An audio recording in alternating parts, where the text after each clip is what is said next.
It's starting to become obvious that Donald Trump is planning a coup around the 2026 midterm elections, which may be remembered as a turning point in American history, not just because of the political stakes, but because they may determine whether the country continues to function as a constitutional democracy at all.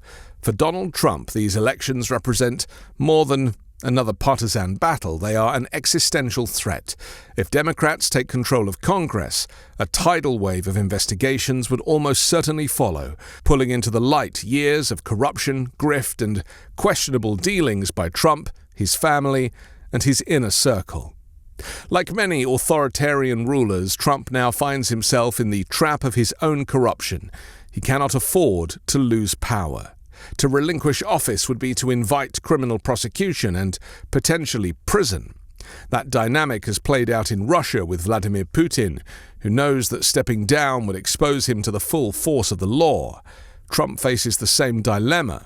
For him, as in 2024 and winning this presidential election, clinging to office has become synonymous with survival. What makes the current moment so alarming is not just the stakes, but the brazenness of the methods being employed. Trump is not hiding his efforts to tilt the playing field. He's doing it openly, daring his opponents to stop him. He's demanded that Republican-led states redraw congressional maps in ways that guarantee new Republican districts outside of the normal redistricting cycle. In effect, Trump is insisting on bonus seats to pad his party's majority. Unlike the backroom manipulations of past politicians, he has said it plainly: give me more seats. And Texas lawmakers, rather than resisting, have already moved legislation to comply. At the same time, Trump has launched a full assault on mail-in ballots. According to him, the idea came from none other than Vladimir Putin, who mocked America for allowing voting by mail. While many advanced democracies around the world use it without issue, Trump sees mail-in ballots as a threat. In 2020, during the pandemic, Democrats disproportionately voted by mail. Although that gap narrowed in 2024, Trump remains convinced that restricting mail ballots will tilt the outcome in his favor. He has promised to issue executive orders banning mail voting, a move he has no constitutional authority to make, but one that could nonetheless carry weight if Republican governors and legislatures follow his lead. The danger lies in the power of perception.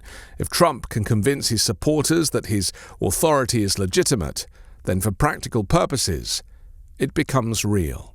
The same logic applies to his preparation for the outcome of the election itself. Trump has never admitted defeat in any contest, and there is no reason to believe he would start in 2026.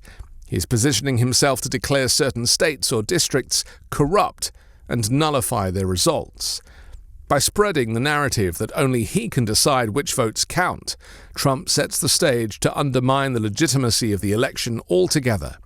His goal is not to win fairly, but to remain in power by discrediting the process. And this is where the danger becomes most acute. Not since Hitler's infamous brown shirts has a leader of a modern capitalist democracy moved so openly to create a private political army. A new executive order, crafted with the help of Trump's far-right advisor, Stephen Miller, has created special law and order National Guard units that report directly to the President and the Secretary of Defense, bypassing state governors who traditionally command the Guard. This unprecedented move allows Trump to summon troops into Democratic-controlled cities under the pretext of quelling domestic disturbances. The order goes even further. It authorizes the recruitment of civilian volunteers with law enforcement or other relevant backgrounds to operate alongside federal law enforcement. In practice, this would amount to a government-sanctioned MAGA militia, answerable only to Trump. Washington, D.C. has been designated the first deployment site, but the order makes clear these forces can be sent whenever circumstances necessitate to other cities deemed to have lost public safety and order. The definition of lost order rests entirely on Trump's discretion. Chicago has already been floated as a likely next target. Did you know that your personal data is actively being sold online by data brokers right now? Anyone with a credit card, even scammers, can buy your home address, phone number, and even the names of your family members. It's not just creepy, it's dangerous. If you've ever spoken out politically or have a public-facing job, your data can make you a target for harassment or worse. Identity theft, phishing scams, even stalking, it all starts with your information being too easy to find. That's why I use Delete Me. They're the best in the business at getting your personal info removed from data broker websites and keeping it off. Delete Me is the sponsor of today's video, and I'm proud to partner with them. On my dashboard right now, I can see they've removed my info from 47 data broker sites, including over 300 pieces of personal data, stuff I didn't even know was out there. Your personal safety and privacy are worth protecting.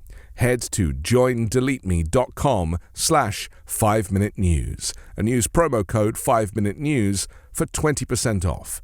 You can even protect your entire family with a family plan, because when they buy your data, they can see your relatives too.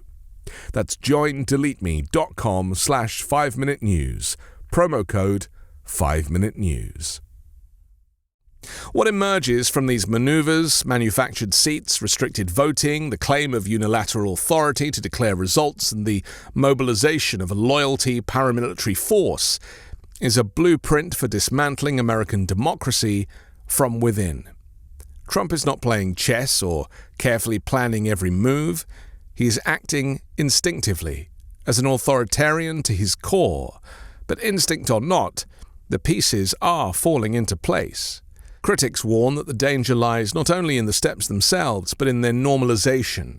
If Americans become accustomed to seeing troops in the streets, if they shrug off the appearance of deputized vigilante forces, if they accept executive orders that stretch constitutional limits, then the ground will have been prepared for Trump or someone like him to cross the Rubicon. First, normalize masked police forces, then normalize kidnappings from the street, then normalize the National Guard patrolling cities, then finally federalize them. By the time an election crisis arrives, the apparatus of repression is already entrenched. The outcome of 2026 is not predetermined. Democrats could win the popular vote decisively, perhaps even in numbers too large to manipulate away. But Trump has shown that losing the vote does not mean relinquishing power. What matters is whether institutions and the public are willing to resist his efforts to delegitimize and override the process. To be forewarned is to be prepared. The United States is heading into a moment that may well rival the great constitutional crises from the past, from the Civil War to Watergate. The difference now is that the threat comes not from shadowy conspiracies or rogue actors, but from the president himself. The trajectory is visible. The destination is clear. Unless checked, the 2026 election could mark not a peaceful transfer of power, but the consolidation of an authoritarian regime backed by a personal army. The path forward is not resignation. It's resistance. Citizens must rally now, pressing their elected representatives to uphold the Constitution and refusing to accept authoritarian maneuvers disguised as law and order. Democracy is not defended by silence. It is defended by vigilance and collective courage. Trump may gamble with America's institutions to preserve himself, but he cannot be allowed to gamble with the stability of the world. NATO and the democratic nations that once stood as the backbone of the free world, now led ironically by Canada, will not allow him to recklessly endanger global security for his own survival. The responsibility at home lies with us, the people, to ensure that our leaders act with courage, that Congress is held to account, and that America does not trade its future for the vanity of one man who is deteriorating in front of our very eyes. I'm Anthony Davis. You can find me on the 5 Minute News YouTube channel and podcast, on Wednesdays co-hosting Uncovered, and on Sunday on The Weekend Show with Midas Touch.